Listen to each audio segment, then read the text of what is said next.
ध्यान से देखना, rules relating to interest on capital. कह रहा क्या हो सकता है, एक इंटरेस्ट ऑन कैपिटल गिवन ही नहीं है। अगर इंटरेस्ट ऑन कैपिटल गिवन ही नहीं है तो देंगे कि नहीं देंगे? 6% पे नहीं देंगे? नो, श्योर, नहीं देंगे। वो रूल सिर्फ और सिर्फ इंटरेस्ट ऑन लोन के लिए एप्लीकेबल है।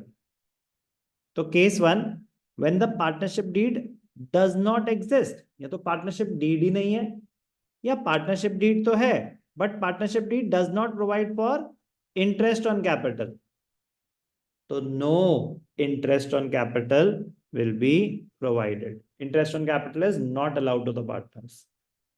Case one. केस टू, अगर मेंशन्ड है कि interest on capital is 6%, 10%, 8%, mentioned है कि रेट गिवन है, इंटरेस्ट गिवन है, बट ये स्पेसिफाइड नहीं है कि वो चार्ज है या अप्रोप्रिएशन है। Rate of interest on capital is given but it is not specified whether the nature of interest is charge or appropriation। तो क्या माना जाएगा? अप्रोप्रिएशन। क्या माना जाएगा? अप्रोप्रिएशन। अप्रोप्रिएशन का मतलब होता है कि जितने सफिशिएंट प्रॉफिट्स हैं, जितने प्रॉफिट्स हैं उतना ही दे सकते हैं, प्रॉफिट्स नहीं है तो नहीं दिया जाएगा। तो अप्रोप्रिएशन का मतलब होता है डिस्ट्रीब्यूशन आउट ऑफ प्रॉफिट्स।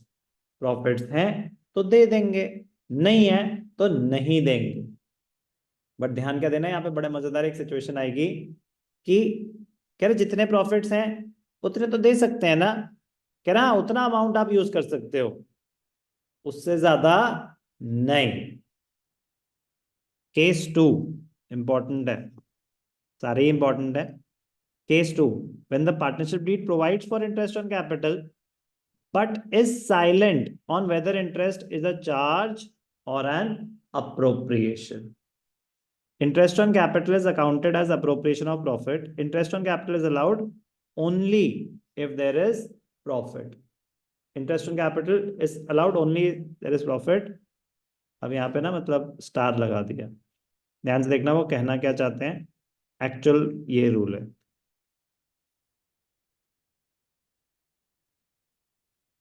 इस केस में केस टू क्या है, when the rate is given but it is not specified whether it is a charge और एन अप्रोप्रिएशन, तो it will be treated as an appropriation. इसमें तो कोई doubt नहीं है। तो इसका मतलब होता है interest on capital will be allowed to the to the to the extent of available profits, to the extent of available profits. Interest on capital will be provided to the extent of available profits। मतलब जितने profits हैं उतना तो दिया जाएगा, उससे ज्यादा नहीं। कि फॉर एग्जांपल आपका इंटरेस्ट ऑन कैपिटल बन रहा है 50,000, मेरे पास प्रॉफिट्स हैं 20,000, तो क्या interest on capital mandatory payment है? नहीं है, it is not a charge. तो 50,000 नहीं देंगे, लेकिन 20,000 तो देंगे, 20,000 तो हैं। ये ध्यान रखना, क्योंकि कुछ लोगों को इंटरप्रिटेशन क्या लगती है कि इंटरेस्ट ऑन कैपिटल था 50,000, मेरे पास नहीं है 50,000, तो इंटरेस्ट ऑन कैपिटल नहीं देंगे।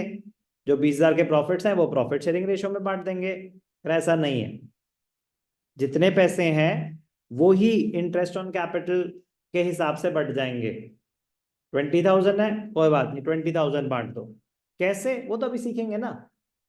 But interest on capital is an appropriation का मतलब है interest on capital will be provided only when there are sufficient profits, and it will, if the profits are insufficient, it will be provided to the extent of available profits. जितने profits हैं उतना। एक situation क्या होगी कि loss ही हो गया। अगर लॉस है तो क्या इंटरेस्ट ऑन कैपिटल देंगे? अप्रोप्रिएशन है तो नहीं देंगे। एक है profit before interest is equal to और मोर देन द इंटरेस्ट।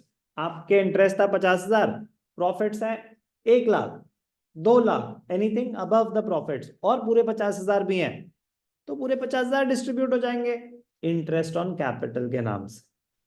तो interest on capital is allowed at the agreed rate. सबसे इंपॉर्टेंट पॉइंट है ही क्या? when the profits are insufficient, when the profits are insufficient, less than the interest. Profit जो है 40,000 है, interest 50,000 है, तो क्या करें, जितने पैसे हैं उतने बढ़ जाएंगे। Interest is allowed only to the extent of profit available. किस रेशियो में, वो कैपिटल रेशियो में होगा, वो तो आगे जाके बात होगी, बट जितने प्रॉफिट है बस उतना ही यूज होगा। कब? When the interest on capital is an appropriation. Last case, when it is specifically